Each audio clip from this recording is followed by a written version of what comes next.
jirtu kabajamtoota daawwattoota keenya Risaa podcast mata duree haaraadhaan gammadaa wajjin deebi'ee jira. Amma dhumaatti nuuf keessan mirkaneeffadha. Gammada akkamati? Baay'ee gaarii nagaa. Naguma. Galata Rabbii. Egaan daawwattoota keenya Risaa podcast episoodii biraatiin deebinee jirra. Guyyaa ammaa adda irratti bareedna jettee haalli yaada marii keenyaa as kaastee bal'aa akka hojjennu episoodii keenya isa jalqabaatti erga siizinii lammaffaa jalqabneeti waa'ee beekumsaa fi afaan beekumsa ta'uu isaa irratti episoodii qabannee isiniif dhiyaanna marii bal'aa irratti taasisna jennee turre har'a guyyaan isaan ga'e afaan irratti haasofnaarra. Har'a guyyaan itti si tumnu ga'ee jira. Baay'een gammada guyyaan kun keessatti. Ishaanis immoo baakaappii qopheeffadhee qophaa'eera sirriitti wanta kana dhaabbadhee falmuuf ofiif. Ofirraa faccisuudhaaf. Ofirraa faccisuuf sirriitti. Ofirraa faccisuudhaaf qophoofteetti taanaani egaa yaadi kun yaada bal'aadha. Atis waan ittiin yeroo dheeraadhaaf hamatamaa turte waan ta'eef. Anis yeroo tokko waan hamatamuufi gaariidha silaa irraa haasofne abbaan yaada nuti har'a dubbannu kana fudhatee. Isa kaan immoo isaanis immoo daawwattoonni keenya mana isaaniitti warri biiroo isaanii ta'anii nu dhaggeeffatan warri konkolaachisaa nu dhaggeeffatan bakka adda addaatti warri nu dhaggeeffachaa jiran immoo nama isaan cinaa jiru waliin akka isaan mari'atan akkasumas yaada nuti kaafnu immoo sirriidha moo sirrii miti walii isaanii gidduutti mari'achuu danda'u jennee amanna. Qoraniis ilaaluu danda'u. Qoraana ilaalaa jedhamti sagalee waaqayyoos. Amma gaaffii sajjabaa jedhee qopheeffadhe irraatiin siif eegala. Afaan beekuun yookaan immoo namni afaan danda'u tokko beekumsadha moo nama sanaaf beekumsadha moo afaan beekumsa miti jettee amanta? Amantiin kee maali? Afaan beekuun uumama. Kanas warratti opshinii naa kennite lamaan saayyuu miti opshinii sadaffaadha jechaa jirta. Opshinii sadaffaadha. Uumama afaan beekuun. Afaan beekuu yeroo jennu afaan isa kan beekuudha isa jedhudha amma. Afaan gosa adda addaatu jira miti afaan dhalootaatu jira. Mother tongue ni jennu kan afaan haadhaaf abbaa keenyarraa yeroo dhalannu barru. Oromoo gidduutti gaafa dhalannu afaan Oromoo dubbachuu. Faranjii gidduutti yookiin nama afaan Ingiliffaa dubbatu gidduutti yoo dhalannu afaan Ingiliffaa dubbachuu. Nama afaan Somaalee dubbatu gidduutti yoo dhalannus akkas. Nama afaan Arabiffaa dubbatus akkuma kana afaanota addunyaarra jiran kamirrattiyyuu yoo achitti dhalattee guddatte afaan haati kee abbaan kee haasa'an isimmoo jira mitiire amma fakkeenya Oromoon Minnesotaatti guddate tokko abbaan isaa haati isaa afaan Oromootti dubbatu taanaan mucaan sun manaa gadi hin bahu taanaan kan inni dhaga'uuf kan inni beeku afaan Oromooti taanaan afaan Oromoo ta'uu danda'a. Itti aansuudhaan immoo maal ta'a afaan hawaasni dubbatutti immoo ceeti jechuudha ijoolleen. Fakkeenya tokko ijoolleen koo Finfinneetti gaafa dhalatanii guddatan hamma umriin isaanii waggaa 4 ga'utti baay'eedhaan manaas gadi hin ba'anii ijoollee ollaa wajjinis baay'ee interact waan hin gooneef afaan Oromoo baratu jechuudha. Immediately yeroo mana barnootaa seenan irraa eegalee garuu afaan ala kanatti dubbatamu. Immediately gaafa ijoollee wajjiniin haasa'uu jalqaban ala kanatti afaan ijoolleen haasoftu afaan Amaariffaa dubbatu. Kaan dubbatu. Dabalataan immoo maaltu jira yeroo ammaa kana ijoollee baay'ee irratti mul'ata jedheen amana kuni ijoolleen fiilmii ilaalan afaan fiilmii ilaalanii baru. Mucaan kun hangafaa duraanii afaan fiilmii Arabaa ilaala ture ijoollummaa isaatti. MBC3 kan. Kanaaf afaan Arabiffaa beeka ture yeroo sana. Amma warri amma jiran immoo caalaatti egaa erga baruun isaanii nollee afaanuma Ingilishii too baranii jennee fiilmii afaan Ingilishii qabu irratti caalaa kan isaan ilaalan. Fiilmiidhuma afaan Ingilishii irraa immoo afaan baranii afaan Ingilishii dubbatu jechuudha. Akkasi. Kanaaf afaan kan jennu afaan kan baramu uumamaan barama. Inni kaan hawaasatti dhiyoorraa barama. Inni kaan waan ilaalluu fi waan arginu irraa barama. Inni kaan hawaasa naannoo nuun irra jiraannuu fi exposure bakka deemu bakka yeroo jijjiirru afaan hin barra. Inni guddaan innati sila kaafte immoo mana barnootaa yeroo galu beekumsa mana barnootaa gaafa deemnee argannu afaan barru jira jechuudha. Haala kamiiniyyuu haa ta'u amma mana barumsaadhaatii sirrii mata teenyee barannamtiiree seerasaa maalsaa hundasaa baranna mana barumsaatti. Akka kanattis baruu ta'uu danda'a akkuma jettee exposureedhaan ta'uu danda'a. Baay'inaan afaanii mother tongue isa jennu kana baruun baay'ee nama rakkisu mitiiree uumama majaa ta'eef inuma hiikkata namni haa turus malee waggaa sadiitti isa ta'uu kan dafee waggaa tokkotti hiikkatu jira ijoolleen dafanii afaanii hiikkatanii. Turanis hiikkatan malee garuu hawaasa naannoo sana keessaa afaan haasa'amu numa hiikkata namni tokko. Waan uumamaa akkuma jettee jaateef jechuudha. Garuu afaan dabalataan barru tokko dafanii baruu danda'uun yookaan immoo adaptationii wayii tokko uumuun afaanii wajjiniin beekumsa nama sanaa irratti hunda'a yookaan immoo intelligensii nama sanaa irratti hunda'a jettee yaadda. Homaa shakkii tokko iyyuu hin qabu. Akkuma siin jedhee waa'ee afaaniitti dubbanna. Fundamentally afaan jalqabaa yookiin mother tongue afaan jalqabatti maatii keenya irraa dhageenye guddannu ilaallata jechuudha. Fakkeenya kan koo yoo sii kenne afaan Oromoon beeka afaan Oromoo dubbatu maatiin koo afaan Oromoo malee afaan biraa waan beeku hin qabu ture. Garuu gaafanii mana barumsaa galuu afaan Ingilizii kutaa tokkotti ABCD isa jedhanii baranne jechuudha. Kanaaf dabalataan maal jechaan jira jechuudha. Afaan Ingiliffaan barachaa jira jechuudha dabalataan. Afaan biraa afaan maatiin koo dubbanne afaan ani hin beekne kan biraa barnootaanan acquire gochaa jira. Barnootaanan argachaa jira jechaadha. Akkuma kana immoo gaafa kutaa 5 geenyu immoo afaan Amaariffaa dabalataan akka afaan dabalataatti akka nuti barannuuf kaarikulamii barnootaa keessatti kutaa 5 eegallee afaan Amaariffaa maandeetii ta'e akka nuti jalqabnu taasifamne jechuudha. Gaafa sana immoo maal jechuudha kutaa 5 jalqabee haa huu hiihaa okay kun maali afaan Amaariffaati barachuu qabdu akkas fudhachuu jalqabda jechuudha. Badaas aksesii isaan qabnu malee darbee reediyoo irraas maal yeroo namni Amaariffa dhaga'u waan dubbannuufi Amaariffa sana namni dubbatu sanadha jedhee sammuun keenya yaadee yeroo Amaariffa barachuu eegallee jechaadha. So kun kanaan ta'ee otoo jiru kutaa 5 hanga 10tti baranna mitiire 11 fi 12 afaan Amaariffaa drop ta'an biratti. Iddoo barbaadde galtaa soo afaan Oromoo magaalaa namni. Basically non optionii man qabu. Uma dhiista. Afaan Oromoo baratta afaan Amaariffaa hin jiru optionii man keessa mana barumsaatti baradhe. Kanaaf garuma afaan Oromootti deemne afaan Amaariffaa drop goone jechuudha. So eegasii maali University Finfinnee dhufee jechaadha. University Finfinnee yeroo dhufu Amaariffaa ani kanan baradhe kutaa 5 hanga kutaa 10tti. Sana dura Amaariffaan dubbadhu biyya keenyatti Amaariffaan dubbatamu tasuma doggoreellee namni dubbatu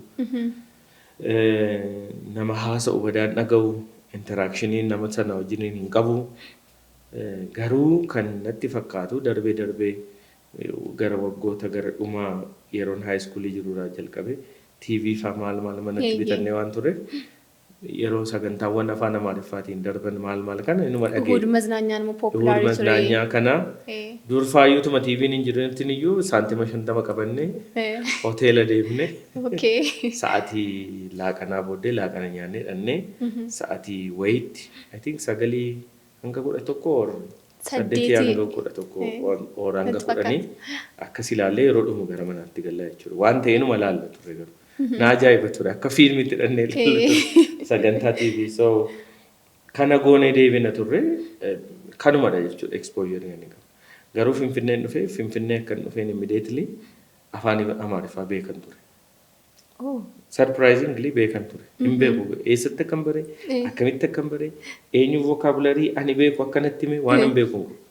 Garuu beekan. Walii galaa turte sirriitti. Sirriimatti walii galuu jalqabe ijoollee kutaa keenya baratanii wajjin sirriitti walii galuu jalqabe. Nice. Garuu ijoolleen baay'een university wajjin hin dhufne baruu hin dandeenye ture.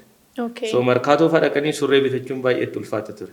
Kanaaf namoota waan baay'ee haasa'an laaqana si bitaa maaloo dhaqiitii surree na wajjin bitii ijoolleen naan jedhu fuudheen dhufe maqaa keessan akkan hin dhoofne warran surree isinii bitaa ture. Baay'ee isaanii fideen markaatoo geessee waan karakkaree waan hundumaa maallaqa hir'isiisee fi surree bitee fi ishee haftee. Wajjumaan dhuftan garuu? Wajjumaan dhufne. Biyyuma tokkoo fa'aa dhufne. Sii galee wajjinuma dhufne kanaaf al tokko afaan sana baruudhaaf intelligent ta'uu sirra jiraata. Waa'ee afaan sana maaliyyuu haa ta'u afaan suni baruudhaaf fedhii qabaachuu sirra jiraata. Fedhii erga argattee booddee immoo waan sana shaakaluu si barbaachisa. Namoonni yeroo dubbatan immoo akka isaan itti dubbatan dhaggeeffachuu si barbaada. Accent. Kanaaf yeroo baay'ee namni Oromoo ta'ee afaan Amaariffaa yeroo dubbatu sirriitti kanatti irratti beektuu fi accentii qaba. Yeroo inni dubbatu hin beektu. Yeroo inni dubbatu beekti. Afaan Oromoo accentii afaan Oromoodhaani afaan Amaaraa dubbata. Accentii afaan Oromoodhaani afaan Ingiliffaa dubbata. Inni afaan Amaariffaa dubbatus akkasuma.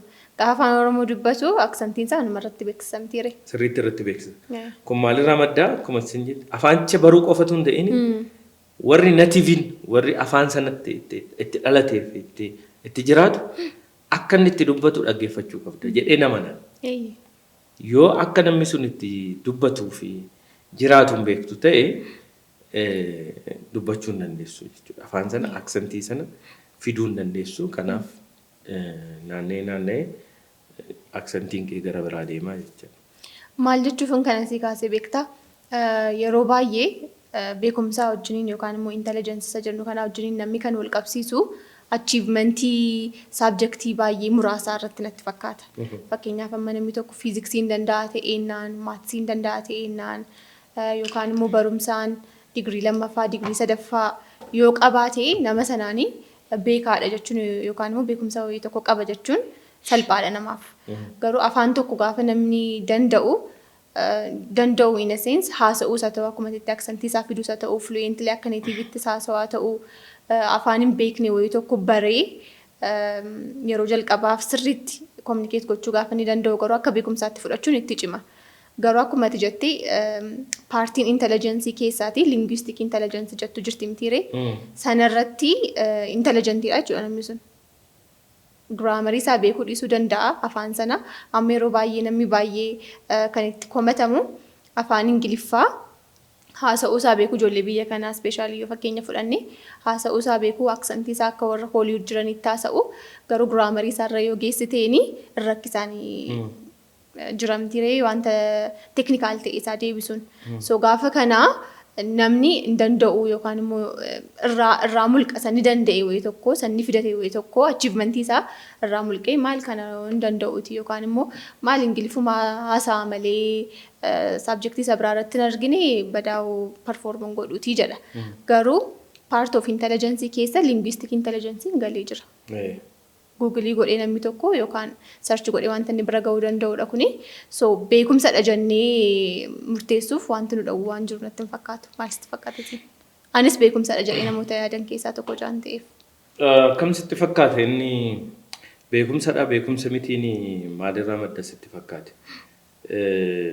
Amma yeroo tokko namoonni to'atu Ingiliffa haasoftuu gaafa si dhaga'anii ofii isaaniitiin immoo hin danda'an Ingiliffa sana haasa'u. Waan hin dandeenyee fi yeroo Ingiliffatti baay'istee isaan cinqitu komentii dhufudha jechuudha. Maayinni Ingiliffa beekuun beekumsatti fakkaate. My whole life komentii naa kennamaa an jiraadhedha jireenya koo guutuu jechuudha. Haayiskuulii gaafa hin baradhu qacarraa ta'ee mana barumsaa mootummaatti hin baradhe amma kutaa 8tti naqamtee mana barumsaa piraayiveetiitti hin baradhe.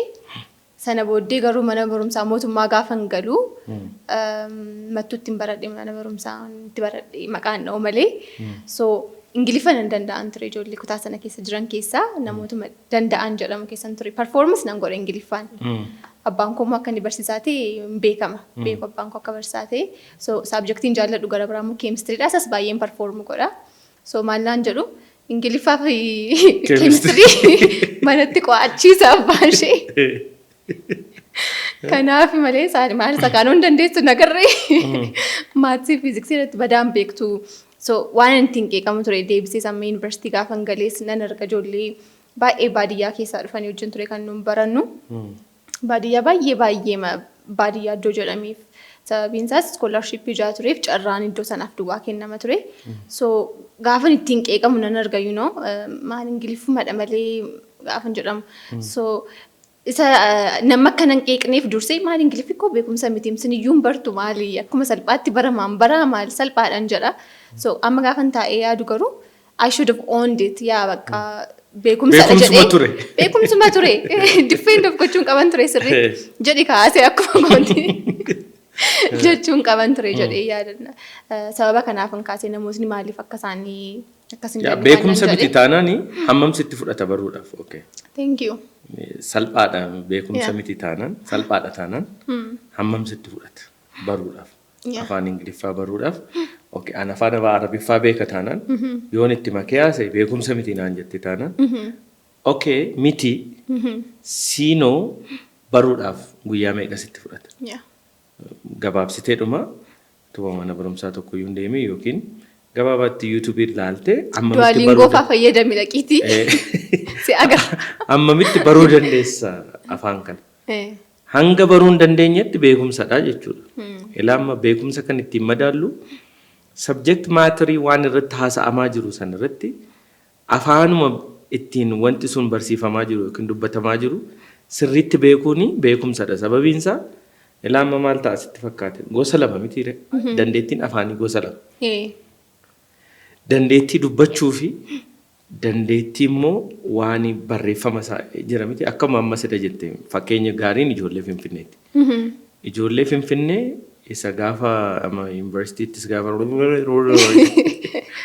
warr jedhanii haasa'u amma warr jedhu maan warriin yoo jette siin galu garuu watar jenneetuma sii galu watar weetar sii gale akka daddaatti waamaatu weetar jenna watar jenna warri garuu hin beeknu warr hin jennu sii gale warr hin jennu garuu water ta'uusaa weetar ta'uusaa jecha sana akkuma barannee dhufne tokkotti dubbanna jechuudha. Nuun gaafa qormaata irratti dhufu qormaata isaa gaariitti deebifna. Even qormaatuma afaan Ingiliffaa ta'ee qormaati isaa gaafa dhufu gaariitti qormaata sana deebisna. Warri word jedhan kun warri Ingiliffatti gaariitti beenna jedhanii amanan garuu qormaata hin deebisan. Isa barnootaa jechuudha. Isa dubbachuu garuu cimoodha. Maal jenna nuuni amma baadiyyaa faadha dhufne yeroo of jajjabeessinu mine word waanuma jetteefi waan beektutti fakkaata kunoo qormaata gooneerraaf qormaata isaa beekna.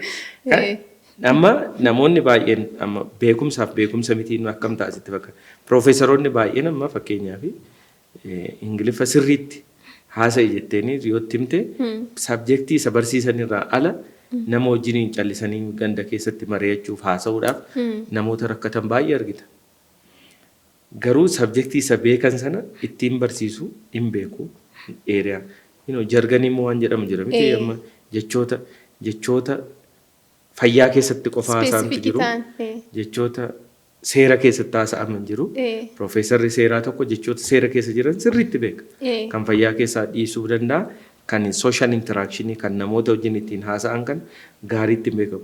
Afaan akkam taate sitti fakkaate yeroo tokko tokko kan afaan namni wallaalu namni afaan Amaariffaa beeka jetteetu amantuutu amma Finfinnee fadhuunne wanni nu mudate baay'ee beekna afaan Amaariffaa sirriitti beeka jettee otomaatii haasoftu aksantiis bareedaadhumatu qabdu maal taata jechoota technical ta'an jechoota namaaf hin galle.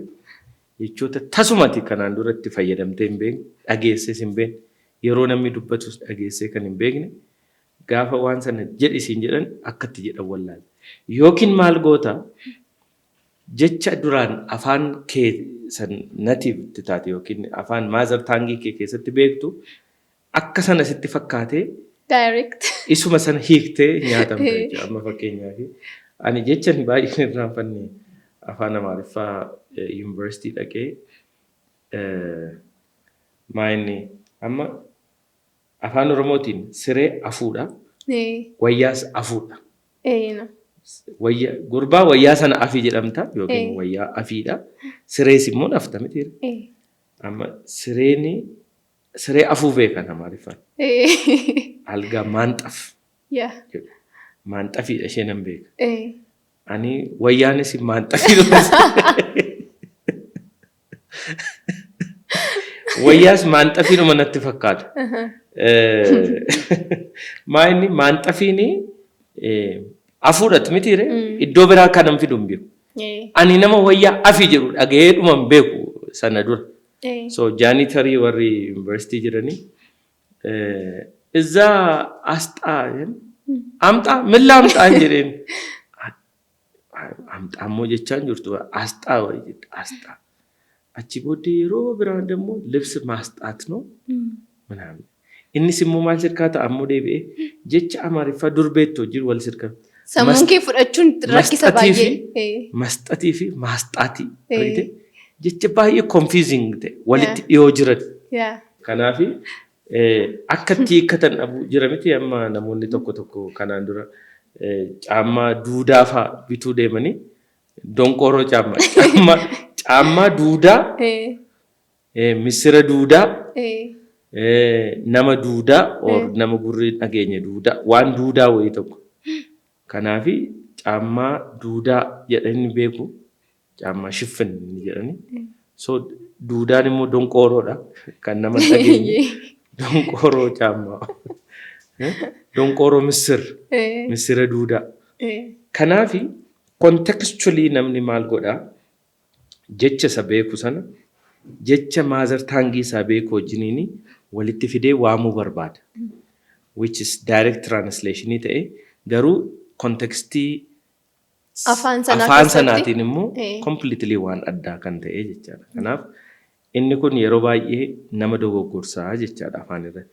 Kanaaf naanna'ee namni afaan haadha isaa fi abbaa isaa maazar taangii isaa irra darbee fakkeenyaaf biyya kana keessatti Amaariffa beekuun beekumsaa siin jedhan.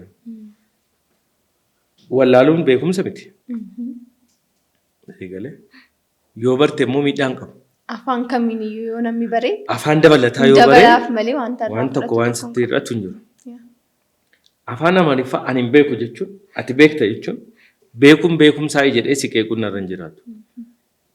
Beekumsa miti taanaan nama hundumaaf kennama jechuudha. Beekumsa jechuun waan namni tokko barbaadee dhama'ee yookiin irratti yaadee of barsiisee waa'ee waan sanaa beekuuti. Akkasumitiire beekumsi kan inni argamu bara akkasitti. Knowledge'n acquired'dha.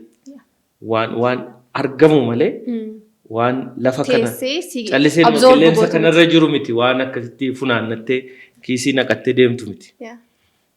Mediisinii barachuudhaaf marfee nama waraanuun beekumsaa?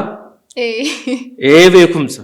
Sababiinsa namni tokko mediisinii galee waggaa 7 dhama'ee halkanii guyyaa qo'atee barsiisaan isaa itti hime kitaabota dubbise waan hundumaa waan sanaaf isa barbaachisu hojjetee beekumsa mediisinii jedhamu. Beekumsa nama yaaluu jedhamu. Beekumsa dhukkuboota, maqaa qorichoota, maqaa qaaman ilma namaa kana waan complex ta'e nu keessa jiru kana hundumaa qo'atee doktora ta'a jechaadha. Beekumsa beekumsa. Namni afaan barsiisus amma gara beekumsa isaatti gara namni afaan barsiisu waa'ee afaanii birsaga maaloo afaan Oromoo mataan isaa amma fakkeenya beekumsa miti afaan Oromoo beekna maaliif namni hundumtuu fidu afaan Oromoo maaliif namni hundumtuu fidu dhabe itti dhalanne itti guddanne afaan abbaa keenya afaan haadha keenyaati maaliif finnu hundumti keenya namni hundumtuu fideera amma afaan Oromoo meeqa maal fidden afaan Oromoo gaaffii ta'uudhaaf gaariidha. Kanaafi kan hin dhufneef waan baay'ee of keessaa qaba miti. Wanta baratamu jira afaanumti mataansaa birkiidhaan adda qoodamee barnoota namni baratutu jira. Kanaaf barnoonni knowledge'n akkasi. Gama afaanittis inni sun afaan isa baratamu. Afaan inni dubbatamus immoo hin baratamu. Finfinnee aniifati wajjin hin dhufne namni tokko ji'a 2 ji'a 3 gidduutti Amaariffa sirriitti baree warra ollaa wajjin gabaa gaafa deemu bakka hojiitti bakka fedhetti dhaqee walii galee ittiin jiraachuu danda'a. Ati immoo of barsiisuudhaaf cufaadha siroo sammuun kee barachuun barbaaddu akka barumsaattis akka beekumsaattis ilaaltu jallistee ma jiraattaa Amaarinyaa gaafa sittaa isaan hin deebistu maaliin jettu. Dhiisi kan afaan Amaariffaa jibbiinsa wajjin maali siyaasa wajjin seenaa wajjin waan baay'ee wal qabatu baay'ee waan jiruuf tarii kanaaf jibbee ta'uu danda'a. The same person namni lama sadii Ameerikaa wajjin deeme magaalaa isteetii wayii tokko Ameerikaa dhaqee seene nama waggaa 20 Ameerikaa taa'ee bara amma guyyaa irratti easy voozii adda baasee hin beekne Ameerikaa keessa taa'ee bara still habashoonni Washington DC keessa jiran persentiin 80 ol hanga ammaatti tajaajila mootummaaf tajaajila baay'ee isaanii kan argatan turjumaanan akka ta'e beektaa? Biyya sanatti biyya Ameerikaa keessa ta'anii. Beektaa mootummaan Trump amma gaafa dhufu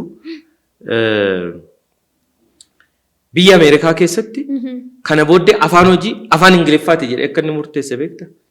Waan biraa tureeraare afaan Ingiliffaa malee. Afaan hojii maayini namoonni kun Amaariffaan gaafa deeman hin eegsifatu. Laatiniin gaafa laatiniidhaan dhaquun beeku miti riganaan beeku dafeen baru afaan biyya sana laatinoodhuma dubbachaa oola afaan laatiniidhaan hiiksifata. Kan hundumtuu akkasittiin. Hiiksifannaa sana dhawwiin namaa. Hiiksifannaan sun afaan Ingiliffaa qofaan yoo dandeessan jettaa turjumaana siin dhaabu mootummaa. Turjumaana namaa dhaabuu dhabu jechuudha. Turjumaana namaa dhaabuu dhowwan jechuudha. Maal jennaan koostii nutti dabalaa jira. Parsantii 80 warra kan keenyaa kan godhurre. Amma isaan dhufanii Finfinneetti mana seeraa fa'aa maayinni mana murtii Finfinneetti yoo laallatan malee dhimma isaanii amma Washington DC'tti dhaabbatanii falmachuu hin danda'an. Afaanicha hin barre. Waggaa 20 taa'an afaanicha hin beekan, dubbachuu hin beekan, haasa'uu hin beekan. Yookiin immoo al tokko namni sammuu isaa cufuu gaafa barbaadu Dubaay fa'aa kana gaafa dhattu afaan Ingiliffaa haaraa tokko jira jechuudha. Afaan Ingiliffaa sin jettu, afaan isaanii sin jettu, jajallataa wayiiti isuma of barsiise. Sign language fa'aa hojii wal makaadha. Sign language hojii wal makaadha. Akka kunoo yeroo tokko filadiin Dubaay dhaqee lolaanii Dubaay fudhatee boss too much water on the road. Too much water on the road. Today me not coming. Not today not me coming. Tomorrow maybe come. Tomorrow come. Yaada isaa ibsachaa jira. Akkuma kanatti haasa'a. Maal ta'e jechuudha kun afaan warri Filipiinsii, Hindii maaloon kuni waan afaanota akkasii haasa'u. Hundumtuu Ingiliffuma haasa'a. Walii galuu garuu afaan danda'an. Afaan Ingiliffaa garuu miti kan isaan haasa'an. Akka hunduu walii gala. Hunduu akkasumatti wal barsiisee amala biyya sanaa ta'e jechuudha. Ingiliffi biyya sanaa jiru. Namachi dhaqus baruuf carraan ni qabu baay'ee dhiphateera jechuudha. Ingiliffa akkasii haasofta malee Ingiliffa sirriitti haasofnaan eessaa dhufteeti Ameerikaatii dhuftee jedhanii si gaafatu. Kanaaf naannee afaan dabalataa afaan abbaasaa fi haadhasaa irraa yookiin maazar taangii jedhamee afaan Ingiliffaatiin kaa'amurraan alatti namni afaan Oromoo dubbatu afaan Amaariffaa yoo dubbate beekumsi isaa ni dabala jechuudha. Jaallannus dhibbinus. Afaan Ingiliffaa yoo itti dabalates beekumsi isaa ni dabala jechuudha. Beekumsa wajjin wal qabata jechuudha. Faranjii tokko wajjin walii galuu danda'a jechuudha. Afaan Ingiliffaan waan barreeffame dubbisuu danda'a, dhaga'uu danda'a yoo dubbisuu dadhabe. Dhaga'uu danda'a. Fiilmii afaan Ingiliffaa ilaalee understand gochuu danda'a. Muuziqaa afaan Ingiliffaa dhaga'ee understand gochuu galuufii danda'a jechuudha. Amma inni guddaan siinis kan ittiin hamatanii isa akkati dubbattu kanan barbaadu afaan beekumsaa inni isaan jedhanii namni nama lolu inni guddaan otoo afaan Oromoo dubbannu akka kanatti isa afaan Ingiliffaa keessa makan kana. Kanatti afaan Ingiliffaa keessa maktu beekumsa ta'uusaa agarsiisuuf immoo maaliif akkamittiin uumama afaan Oromoo dubbachaa afaan Ingiliffaa keessa makuun akkamittiin uumama. Kanatti deebisuu koo dura garuu wanta satamma haasofte irratti yaadaa ture maal akka ta'e beektaa? Book smart and street smart conceptiin jedhamu tokko jira. I don't know technical termiin isaa maal akka ta'e hin beeku garuu namoonni tokko waan kitaabarra jiru sirriitti kan beekan jiru miti. Namoonni tokko immoo wanta naannoo isaanii jiru wajjin akkaataa isaan itti walii galan baay'ee ol kaa namoonni tattee tokko jiru. Baay'een filoosofikaal godhee yaada kana garuu amma fakkeenyaaf namoonni kutaa keessatti gireedii hundumaa sirriitti hojjetanii garuu hawaasa wajjin akkaataa isaan walii galan immoo yoo ilaaltu hin beekanii yookaan hiriyoota baay'ee hin qabaatanii namoota kophaa isaanii ba'anii galan ta'uu wantoota naannaa sana keessatti haasa'amaniif immoo namoota haaraatti ta'u. Namootni ani sitti warri gara biraan immoo barumsa afaan irratti namoota gaariitti hojjetan ta'uu dhiisuu danda'u garuu biizines worldii faarra yoo geessiteen sooshaal laayifii isaanii fa'aa yoo ilaalte maastar godhu wanta sana. So afaanis akkuma kanatti ilaaluu dandeenya amma giraamarii isaa maalsaa namni sirriitti hojjechuu danda'e garuu immoo namoota wajjin wanta isa walii galchuu isaa immoo namni miis godhu jira. Amma fakkeenyaaf buleettiin koo gaafa biyya alaa deemtee afaan Ingiliffaa giraamarii isaa maalsaa sirriimatti qo'attee beekti turte garuu gaafa cidhattu walii galuun baay'ee irra rakkiseeraan xinnooma ishee jechuudha. Fakkeenyaaf gaafa afaan barreeffamaaf afaan dubbiyyuu gargar waan afaan barreeffamaaf afaan dubbiyyuu garaagara amma paastensi pirezentii isaa eegdee paartisipil wanta baay'ee qabamtee afaanni isa isaa irratti sirriitti fookas gootee bartee deemte gaafa achi geessu garuu kaaffee teessee amma hot chocolate gaafa isheen jettu naan jedhu jetti. Maal dhuguu barbaadde hot chocolate jedhette. Cira galuuf hin dandeenye nama sadiitu natti wal gageeddareetti. Dhumarratti meenuu isaanii kennaa jedheen itti agarsiisnaa. Oh you mean hot chocolate naan jedhanii. Achi so wanta akkasii wanti nama wajjin akkati waliin galleessi godhu afaanuma nan danda'a sana jettu irratti iyyuu hin uumamaa jechuudha.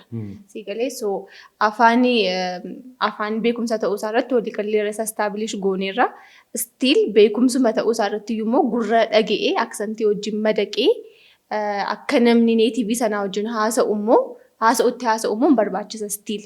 Innumti mataan isaa iyyuu immoo intelligensii biraadha jedhee yaadan afaanitti gaafa naannessuun jechuudha. Wanti kun iddoo hundumaa irratti hojjeta jedhee yaada. Amma namni piroofeeshinii isaatti gold meedaalistii ta'ee hojiirratti rakkatu hin jiru. Naannaa hojiirratti madaquu dadhabee jechuudha. So intelligensiin mataan isaa iyyuu biraanchiin isaa baay'eedha jechuu barbaadeetanii gaaffii ati na gaafatteef garuu wantoota furadhu ofitti wanta fayyadamu baay'inaan afaan Ingiliffaadha. Fakkeenyaaf kitaaba consume wanta godhu. Laammayyuu directly translate godhe consumein fayyadamu jedheetan wanta ofitti furadhu hin jedhamu akkas afaan Oromoodha. Hin jedhamu hiikaa faasin qabu wal tokko. Hiikaa sin qabu. Namaan galu. Namaan galu sure. Gaafan substitute godha jedhee yookaan keessan gashe jedhee yaadu bakka buusa jedhee gaafa yaadu. Amma kana booddeessi sirreessaan deema. Thank you. Jechoota afaan Oromootiin jiran kanatti Ingiliffaan himaa jirtu. Si kan deema jedhe. Thank you. Rakkoo akkamaa. Galatoomi jedhe. Galatoo. Akkas taanaan hin fixu poodkaastii kanarra. Waa'ee afaanii dubbachaa jirra miti. Akka kanatti wal sirreessaa deemuun dirqama waan ta'eef. Tole amma yaalla. So dogoggora akkamaan uumasii galee gaafan bakka buusa jedhee deemu jechuudha. Garuu more likely hin ta'a jedhee kanaan yaadu kitaaba afaan Ingiliffaan dubbisuu jaalladha. Faarfannaa gaafa dhaggeeffadhu afaan Ingiliffaadhaan dhaggeeffadha. Fiilmii yoo ilaalee afaan Ingiliffaan irra filadha. So wantootan jajjaalladhu yookaan wantootan guyyaa guyyaa keessatti godhu keessaa wantootan filannoo koo godhadhu afaan Ingiliffaadhaan baay'een isaanii. Abjuu maaliin argita? Lamaan isaadhaan.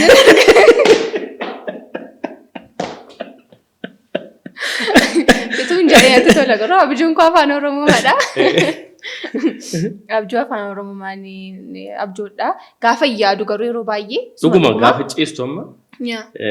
Consumptioniin kee yookiin waan ati fudhattu, waan ati dubbistu, waan ati dhaggeeffattu hin murteessaa. Akkasuma waan ati dubbattu hin murteessaa. Oolmaan keessi murteessa yeroo tokko tokko. Gaafa ciistee abjoottu afaan Ingiliffaatiin sii dhufamoo abjuun afaan Oromootiin kanatti yaadattu. Typically bakka definitely inni afaan Oromoodha. Yaada gaafa yaadu garuu. Abjuun kee Oromoodhaatti faranjiidha jechuudha. Abjuun koo Oromoodha. Abjuun koo gaafa itti yaadee abjoodhu biyya sanatti abjoochuu hin danda'a biyya bakkeetti. Garuu subconsciously gaafa abjoodhu afaan Oromoo abjoodha. Garuu gaafa yaadu akkuma siin jedhee gaafa afaan Ingiliffaadhaan yaadu ofin akkasuma dhuguma. Gaafa karadhu samma jechootan mimmeeffadhee waaqayyootti machuu wanta barbaadu wayii tokko kan garaana ga'u suma dhuguma afaan Ingiliffaadhaan maaliif akka ta'e pinpoint godhee yoo wallaalee akkuma siin jedhee garuu sababoota kakkaa'u qaba. Dandeettiin afaan Ingiliffaa kee kun consciously gootamoo subconsciously keetu store godhee jira. Isarratti challenge si gochuudha. I think it's subconscious. Subconsciously natti fakkaata. Yeroo ta'e wayii tokkorra consciously wanta gochaa ture jiraachuu danda'a. Daawwattoota keenyaaf ifa akka ta'uu fi sammuun keenya bakka lamatti hiramaadha. Conscious mind jira. Kan amma yaadee waan haalleen dubbattu mimmi'eessee maal jedhee ammuma kan dubbattu kana jira. Subconsciously kan jedhamtu immoo jira. Sammuu keenya gara duubaati callisee riphee ciisee waan nu eegu sobaaf dhugaa kan addan baafanne waan hundumaa sassaabee of keessa kaa'ee store godhee yeroo nuti conscious mind keenya sammuu keenya isaa dammaqaadhaan haasofnu yookiin dubbannu yookiin goonu achi keessaa luqqisee akka nuti dubbannu akka nuti goonu akka nuti yaannu kan nu godhu jechaadha. Kanaafi sammuu keessa dhokataa sanaan immoo isa dammaqaa isa fuuldura jiru isa amma yaadu kanaan ingiliffatti maktaadha. Sammuu kosa yaadu kanaan kanan gochuu yaalu ingiliffama kudhiisudha. Especially podcastii kanarratti wanta formaalii ta'e irratti fayyadamuu dhiisuu yaala. Garuu sababiin isaa podcastiin kun afaan Oromoodhaan eeyyeno. Namoota bukkeettis amma yaadii wayii tokko jira miti amma gaafa biyya alaafaa dhufanii akka biyya alaa dhufe koo nutti agarsiisuuf jedhee keessa makee faana namaan gaafa jedhan dhaga'anis namaan nan jedha. Yaa tuttafee oofaa waan jedhamu qaqqabajaan ta'eef iddoo akkasiirra gaafa ta'u consciously kan amma kun yaallee dhugaa dubbachuuf. Garuu yeroon itti consciously ingiliffa fooyyeffachuuf itti gochaa ture jira. Fakkeenyaaf waggaa 12-13 gaafan ture baruu nan barbaadan ture baay'ee sirriimatti. Mana barumsaatti isa baruu caalaa sirriitti slaangii isaa maal isaa baruuf baay'ee manii carraaqan ture. Sababa kanaaf fiilmii baay'ee yeroon itti ilaaluu jalqabe umrii sanadha. Faarfannaa sirbas gidduutti dhaggeeffadheera yeroo ta'e wayii tokko. So yeroon itti consciously ingiliffa koo fooyyeffachuuf itti parsuu gochaa ture jira. Inni immoo effektiin nama agarsiisaa jiru amma sanirra jiru kanarra. Kanaaf yeroo ingiliffa nan danda'achaa hin jiru baay'ee. Yeroo itti consciously gochaa jirtu sana subconscious in case store godhee kaa'e register galmeessee jechoota ingiliffaa inni gaariin isa kan akkasittiin dubbatama siin jedhee sammuu keetti mee kaa'eera jechuudha. Ani ammumayyuu namoota ingiliffa danda'an jedhee of kaa'u miti. Fakkeenyaaf sababiin isaas vocabulary hin beekne baay'ee jira. Amma kitaabanii ingiliffa isaa wallaaleen dubbisne baay'ee jira. Fakkeenyaaf amma kitaaba eenyu maqaan ishee Agaataa Kiristii hin dubbisu. Naan galu jaatee fi vocabulary isheen fayyadamtu jechuudha. Novelii barreessiti hin dubbisu. Kitaaba ingiliffa fakkeenyaaf Dr. Asafaa Tafarraa barreessu ingiliffa baay'ee jajjabaadha. Namaan galu naa galeen beekon guyyaa tokko naa galee dubbisee hin beeku. Maaliif ingiliffa ciccimaa akkasiitiin dubbifnaa dictionary of bira keenya irraa laalaa dubbifna moo maal wayyannaan maaliif nuun lallaaffistanii jedheen hin turen kanaan dura. Anatu gadi bu'aara isin ol ka'aa jedhanii dictionary kaatanii ani isuma kanan beeka isuma ol ka'aa kanan beeka ol ka'iitii dubbisi malee ani gadi sii bu'ee siif halaafu jedhee siin barreessu naan jedhan maa inni ingiliffi dandeettiin ingiliffaa bare standardii wayii hin jiru. Ammati nama beeku miti jettee akka kanas jechuun koo amma beekumsa waan sii galu qaba waan sii hin galleetti jira. Baay'een isaanaan galu vocabulary'n old vocabulary wanti jedhamu tokko jira. Afaan baaybiliin iyyuu macaafni qulqulluun vershiniin isaanaan galee vershiniin durii kan barreeffame tokko jira amma kan namaan galle wayii tokko. Tasuma vocabulary King James version isaanii King James sadurii natti fakkaata old version daaw manaamsa daaw maayni waan naman gaggalle baay'ee qaba. Amma inni waan naa galuu dideef ani ingiliffan beeku yookiin kana dubbisuu hin danda'u jedhee waan an of yaadu. Waan an beeku qaba. Basic vocabulary ta'an beekta. Dubbisuu dandeessa. Understand gochuu dandeessa. Waan namni walitti maku barri wallaaluun kee wallaaluma hin ta'u. Fakkeenyaaf raapparoonni faa maal akka isaan itti sirban sana ingiliffuma barbaantichi. Street isaanii irratti isa odeeffamaa ta'uu iyyuu malee. Karaa irratti isaan haasaan too informal. Kanaafi isa waan wallaaleef naa galuu waan dideef waan isaan jedhan ingiliffan beeku jechuu miti. Kanaaf isa qaxxi jedhe isa sirrii qofatu hin ta'in hanga muraasaa jechuu kooti. Maaliif by the way afaan ingiliffaa addunyaarraas vocabulary hedduu afaan qabu afaan Ingiliffaati. Maaliif yoo jenne afaan Ingiliffaa afaanota addunyaa hedduurraa vocabulary hate qaba. Ofitti dabalatee afaan Ingiliffaa godhatee qaba. Tokko afaan Ingiliffaa wanni namatti toluuf kan biraa waan ta'e ibsachuudhaaf hin rakkattu. Riichiidha baay'ee vocabulary. Riichiidha vocabulary baay'ee qaba. Akkamii waan adda addaatiif jechoota adda addaa qopheessaniiru. Amma afaan Oromootiin waan hundumtuu fakkeenyaaf waan Ingiliffaan waan shanfaa qabu afaan Oromootiin tokko. Afaan Amaariffaatiin iyyuu tokko. Inuma afaan Oromoo iyyuu wayya natti fakkaata. Wanti baay'een jechaadha. Kanaaf kan nuun galle gaafa liqeeffatu amma iddoonni liqeeffatu amma afaan Oromoon yoo liqeeffate kan liqeeffachuu danda'u jedhee kana yaadu afaanuma biyya kana keessatti haasa'amu irraatii dhamtiire. Gaafa liqeeffatu garuu bal'aadha biroodiidha kan Ingiliffaa. Laatiin irraa liqeeffata, Giriik irraa liqeeffata. Baay'ee isaa Laatiiniif Giriik waan liqeeffatan natti fakkaata. French irraa jechoota baay'ee kan liqeeffatan qabu. Liqeeffannaan sun immoo maal uumeera? Internaashinaaliidha gaafa liqeeffatu iyyuu. Internaashinaal liqeeffataadha. Jechoota baay'ee ofitti dabalaa jechaadha. Kanaaf wantoota tokko tokko ibsuu gaafa dadhabu jechoota isaanii waan isaan barbaadan tokko ibsuu gaafa dadhabu jecha qabu. Jecha biraattiin ibsan qabu. Jechoota sana yoo hin fayyadamtu ta'e baay'ee rakkatta. Amma afaanii riichi maayini baay'ee sooressa ta'uu dhabuunsaa jechoota akkamittiin waan adda addaa ibsataadha. Sii galee afaanii Oromoo maaliif saabaadhaan barreeffamuu didee jedhamee amma yeroo baay'eetti rakkoon kan uumamaa ture. Afaan Amaariffaa mataa isaatiin rakkoo vocabulary qaba. Rakkoo jechootaa qaba. Rakkoo akkaataa barreessii qaba. Afaan Oromoo isa caalaa riichiidha. Kanaaf maal ta'a? Yeroo jecha tokko afaan Amaariffaatti hiikamee haa dubbifamu jedhamu jechi sun tokkotti hiikamee afaan Oromootiin silaa gargar dheeratee gabaabbatee sii galee yeroo barreessitu dheeressitee gabaabsitee waan adda addaa uuma. Achi dhagee jechuma tokko uuma. Akka adda baafattu dhabda jechaadha. Kanaafi waagaa jabeessuu fi dheeressuu laaffisuu isaa irratti jechuudha. Jabeessuu, laaffisuu, dheeressuun kun waan adda addaa uuma. Sii galee? Amma fakkeenyaaf afaan Amaariffaan waanaa.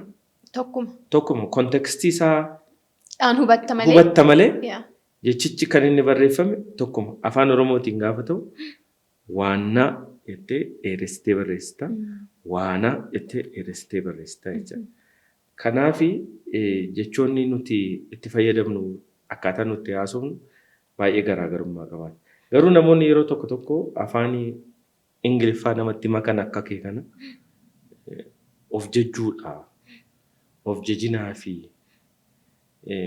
ofuma jajuudhaaf, of agarsiisuudhaaf jetti malee maal amma afaan Oromootiin akkatti jedhan wallaan ta'e jedhanii kaasu. Afaan kan itti makee haasa'u namni of jajuufi. Amma ni gaafa namaa represent godhee haasa'u natti cimuu danda'a. Garuu ofii koof gaafa ni jedhu tun afaan Oromoo fluently haasa'ettiin of jajee natti tola. Namoota afaan Oromoo keessa makanii afaan biraa keessa makanii haasofne baay'ee man dinqisiifadha. Fakkeenyaaf amma Abdiisaan namoota baay'ee afaan keessan hin makne namoota hin beeku keessaa tokkodha. Jaarsi keenya. So amma gaafa isaa wajjiniin haasa'u an keessa kootti nani naafa maalitu man akkas wanta tokko sun makiin yaada koo ibsachuu danda'e jedhee jechuudha. So namootni akkas godhan jiru yoo naan jette garuu jiraachuu danda'u jedhee yaada. Of jajuuf namoonni keessa mammakuu danda'an. Akka beekumsaatti immoo dhuma beekumsaa godhee namni yaaduu danda'u jiraachuu waan maluuf. Jiraachuu danda'u naammi. Ana miti garuu jiraachuu danda'u. Ani keessa hin jiru. Of course hin beekna. Of jajuutti fakkaachuu danda'a yookiin beekumsa qabaa. Ebeluun jedhanii naana yaadanii jedhee ta'uu danda'a jechuudha. Amma egaa konseptii irratti haasa'aa turre geeddarree namoota Ingiliffii baruu barbaadanii maal yoo godhan dafanii baruu danda'u yookaan immoo street smart isa jennu kana bira ga'uu danda'u jettee yaadda? Maal fa'aa recommend goota? Ani kanan recommend godhu namni hundumtuu yoo afaan Ingiliffaa yoo barate afaan kamiyyuu basically afaan Oromoo ta'uu danda'a. Afaan Oromoo iyyuu sirriitti beekuu qaban. Isheen kun nanaaf. Warra akka keetiif afaan Oromoo beekuu qabda. Qoosaa miti jechaadha. Pirinsipiliin afaan beekuu hundumaaf iyyuu waan ta'uuf jechaadha. Afaan Amaariffaa sirriitti beekuu qaba Oromoon. Waan baqandaaf waan nun fayyadu jennee dhiifnuuf hin jiru.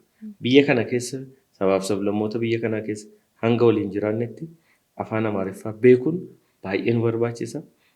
Baay'ee waan gaariidha. Barachuun nurra jiraata.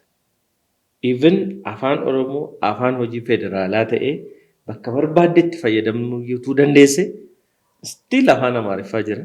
Baruun beekuun gaariidha. Maaliif bakka hedduutti sabaaf sablammoota hedduu wajjin wal argina namoota hedduu wajjin waliin haasa'u. Ingiliffa immoo yoo fudhanne afaan Ingiliffaa beekuu qabna sas. Hanga nu barbaachisu beekuu qabna. Beekumsaa maal jennee isaa ittiin of jajjabeessan kana dhiisuu qaban. Of hooqqachuu madaa ofii tokko. Of hooquu, of goyoomsuu sii galee isa afaan Ingiliffaa beeka jedhanii maayinni kun namni gaafa afaan addaa isaan afaan Ingiliffaa ta'uu danda'a, afaan kaanis ta'uu danda'a. Gaafa inni waliin makee haasa'u baay'ee akka inni qaana'u gochuun itti kolfuun baay'ee barbaachisaan itti hin fakkaatu. Yoo dandeenye baruu yeroo tokko maali sitti fakkaate garuu waan wal jala nama darbutu jira. Namni wayii afaan Ingiliffaatti makee haasa'ee fi Ingiliffa beeka jechuus miti for that matter. An akkasittan amana. Asirratti inni maayinni safartuu yookiin madaalli beekumsaa miti kan nuti jennu asirratti. Afaan Ingiliffaa walitti makee afaan Oromoo wajjin haasa'a jechuun Ingiliffa kophaatti beeka, afaan Oromoo kophaatti beeka jechuudha. Amma fakkeenya yoo siin fudhanne afaan Ingiliffaa afaan Oromootti maktee haasofta yoo jenne afaan Oromoo kophaatti sirriitti beekta jechuudha. Hin beektu waan ta'eef itti makta yeroo tokko. Afaan Ingiliffaas immoo yoo fudhanne atillee beektayyuu malee namni kan biraa immoo hin beeku afaan Ingiliffaa.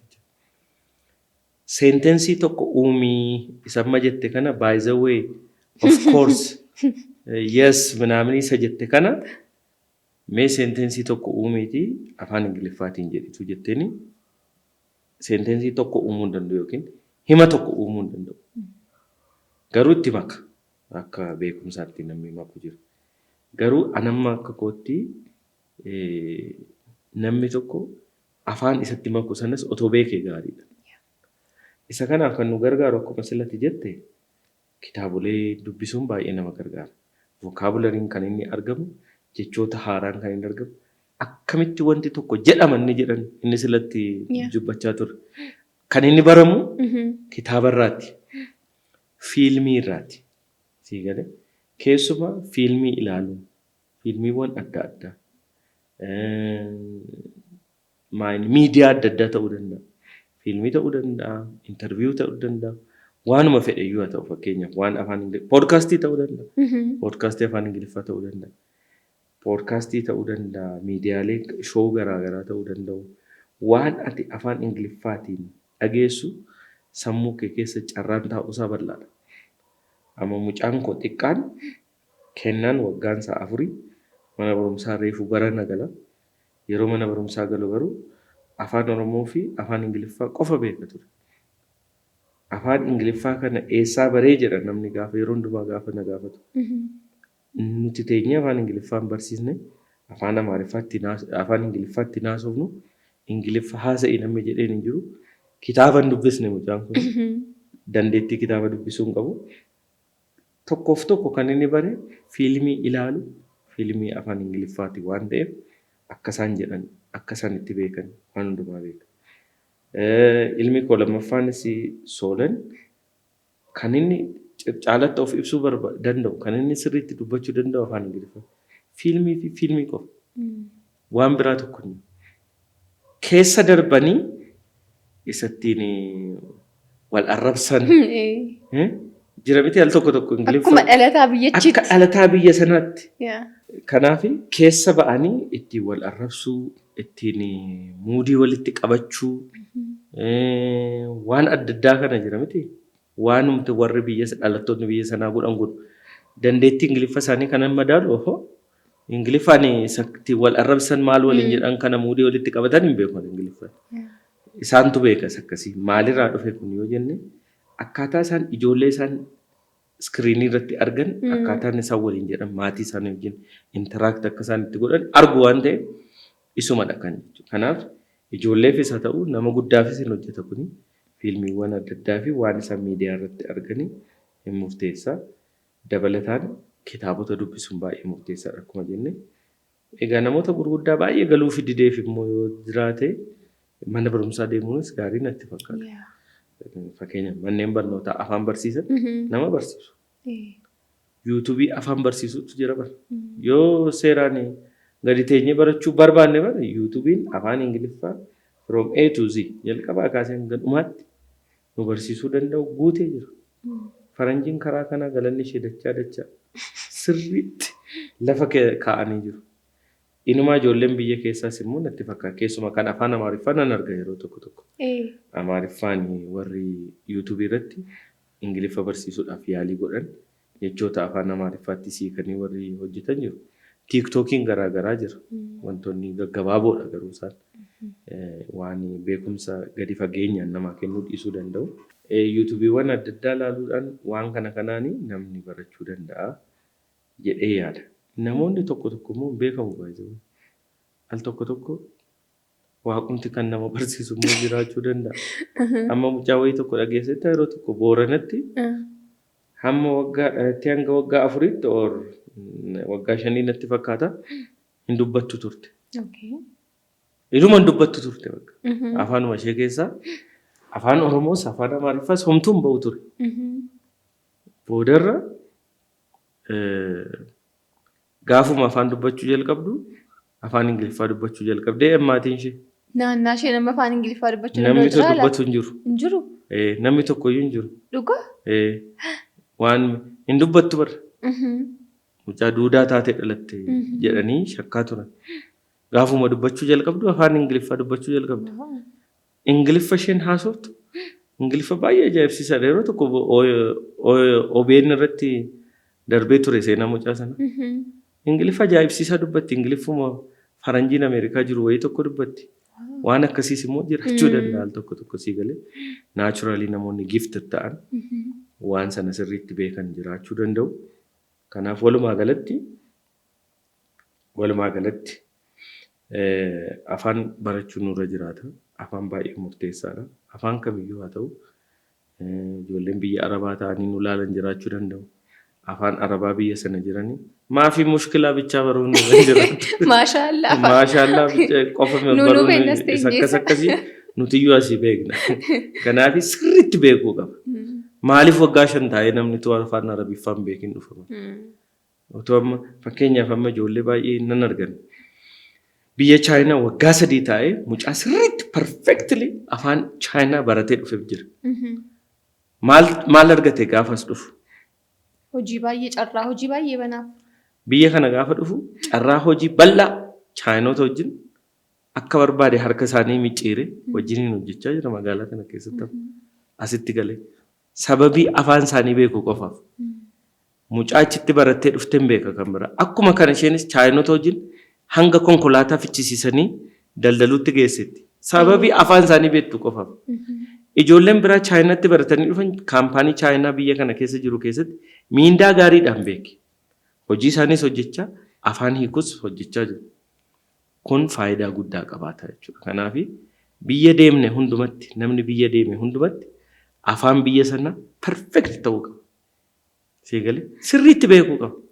Bor maaltu beeka ambaasaddara biyya sanaa ta'ee biyya kana deemuu danda'a. Dippiloomatii ta'ee biyya kana nama afaan Xaaliyaanii barbaadu yoo barbaadanii anjira jettee deemuu dandeessa. Afaan beekuun nama si caalsisa waan ta'eef. Seegalee afaanichuma hiiktee immoo jiraachuu dandeessa. Kanaaf afaan beekuun baay'ee murteessaadha. Afaan beekuunis beekumsa gara tokkoon beekumsa keenya gabbifannee afaanota adda addaa habarannu jira. Anamma afaan Chaayinaa barachuu yaada jira. Ati afaan maalii baratte? Oh, nice. Anamma Duolingo irratti erganii Duolingo application jedhamu jira kan afaan nama barsiisu. So isarratti erga afaan Faransaay ergan baruu yaaduu jalqabeeti waggaa darbeera. Ammayyuu garuu Bonjour. Bonjour, ça va? Ça va, ça va. Je m'appelle Alléluia Tasfa. Je m'appelle Gamada. Voilà. Perfect. Kanuma barreegaa nama ishee mana fasiin jedhe kanan barreegaa. Comment tu t'appelles jedhama. Yeroo maqaan gaafatamu. Comment tu t'appelles jedhama. Amma ishee ila gaggashuu ishee beekaman. Duolingoon gaaffis gaafatti himtire. Garuu walitti fiffidee haasa'uu fi brain cellii koo hunda isaan fayyadama jaateef hin danda'u ishee. Afaan Faransaay akkasumatti hin dhaga'a. I think guyyaa tokko koorsii kenname irratti hirmaadhe ishee kana dhaga'e. Eenyu maqaan keessan duri waggaa 10 wayii dura. Hin dagaddoon waan akkas akkasii. Afaan Germanii barachuudhaaf try godheen ture. Daankee beeka ishee keessaa. Dankeschön. Miti aksantiin koo itti hin dhiyaanne. Itti hin dhiyaanne. Guten Tag, guten Morgen. Your accent is very fluent. I'm good, yeah. Tun Germany dhaqee. I love to learn German. Germany baay'een jaalladha. I think gara ji'a lamaa baradheen ture. Afaan Spainii kilaasii jalqabeen dhiise. Kilaasiin kennama asitti? Addis University, University Finfinneetti hin kennama ture. Kilaasonni durii yeroo undergraduate barannu afaan Germanii free courses qaba. Warreen language barataniif immoo minorii godhachuu dandeessa turte. Afaan French departmentii of danda'a qaba. Isa ani galmaa'ee yeroon isaan convenient naa ta'u isaan. Garuu free kan kennan qabu. Afaan Spanish free qofa kennama ture. Afaan Spanish baay'een jaalladha. Afaan baay'ee nama mararu. Afaan holla. Sirbi isaanii muuziqaa akka isaan itti qindeessan jaalladha. Tikweero jedhu. Te amo jedhu. Mucho gracias. Baay'ee afaan mi'aa wayii tokko natti fakkaata. Afaan biyya kanaa keessa jira. Afaan Sidaamaa wajjiniin waan walitti dhiyeenya qabaata. Hawaasa waggaa tokko jedheera achitti afaan Sidaamaa xiqqoo yaaleera. Hiittooti. Leela mala. Nothing to offer. Danchoy. Ammallee nan jedha ijoollee Sidaama jiranii. Isa kana afaan lookaalii keessa afaan Sidaamaa baay'een barachuu barbaada. Fuulduratti illee jechaadha. Garuu amma interesting koo more afaan Chaayinaa kana tun baradhe afaan. Inni waan cimu natti fakkaata forsa. Cimaa wayii natti fakkaate. Afaan addunyaa kanarra. Alfaabeetii mataa isaanii sijaa qabaniif nama rakkisa ta'an jedha. Afaan addunyaa kanarra afaan cimaa natti fakkaata. Interesting miti garuu afaan baay'ee. It's very interesting. Afaan baruuni. Isa kana miti aksantii wajjin gaafa bartu immoo caalaatti practice gaafa gootu afaan waan sana beekta. Afaanonni addunyaa kun hundumti isaanii otoo barree ati sama afaan Faransaaytu dabalata barte afaan Chaayinaatu dabalata baradhe waan nu fayyadudha. Daawwattoonni keenyas biyya jirtan especially warri biyya alaa jirtan afaan biyya keessanii afaan biyya jirtanii sirriitti jabeessaatii baradha. Perfect ta'uun sinirra jiraataa jechaadha. Kanaaf dhaamsi keenya irraa akkasii. Dhaamsi keenya irraa akkasii. Qabxii ati kaasaa turte tokko hojjechuuf hin ture garuu baay'ee sa'aataa softiitti tajaa ta'ee fi maaliin goolabnuu gaafan jedhu maaliin yaade waan ofii koo gorsa kennuuf ture yookaan afaan baruuf kana godhaa waan jechuuf ture ofii koo afaan Faransaay irratti apply godhee amma akkana fayyade immoo episoodii gara biraadhaan waggaa irraa afaan waggaa lamaan irraa walitti deebi'e. Yaada gaarii miti. Sanii si gorsaa ture. Isatti afaan baruuf kana gochaa afaan baruuf gochuu qabda siin jedhee. Fiilmii amma Faransaay yoo ilaalte ni barta baay'ee. Sirriitti barta. Sirboota isaanii yoo dhaggeeffatte. Kitaaballee dubbisuudhaaf hin geenye garuu isa kana immoo maal goota mana barumsaa deemta jechuudha. Yuutuubii ilaaluu dandeessa. Kanaaf waggaa lamaan kana dhugumaan fayyadaa isa jedhu kana experiment goonaa jechuudha. Exactly. Ammoo ati akka jira mitiire qaalluun kan isheen beektu akka hin taanetti. Sirriitti barachuu sirra jiraata. Anis afaan Chaayinaa kana babbaradhee waan ta'e walitti deebi'uun keenya maanaaf. Chaalenjiidhaan xumurraa jechuudha. Siniifis chaalenjii kana extend siniif goona afaan baruu barbaaddan irratti afaan biyya sanaa akkamittiin akka sirbisaatti qindaa'u, fiilmiin akkamitti akka itti hojjetamu, kitaabni isaa akkamitti akka barreeffamu sirriitti hordofaatii afaanicha baruu yaalaa jenna. Afaan barachuu barbaadanis immoo koomentii irraa kaa'u. Afaan barachuu barbaadan koomentii irra kaa'atii ani afaan kanan addunyaarraa barachuu barbaadaa jedha. Kan inni dhumaa immoo nama afaan Ingiliffaa beekuun beekumsa miti hin jedhina. Beekumsa dhennee xumurra.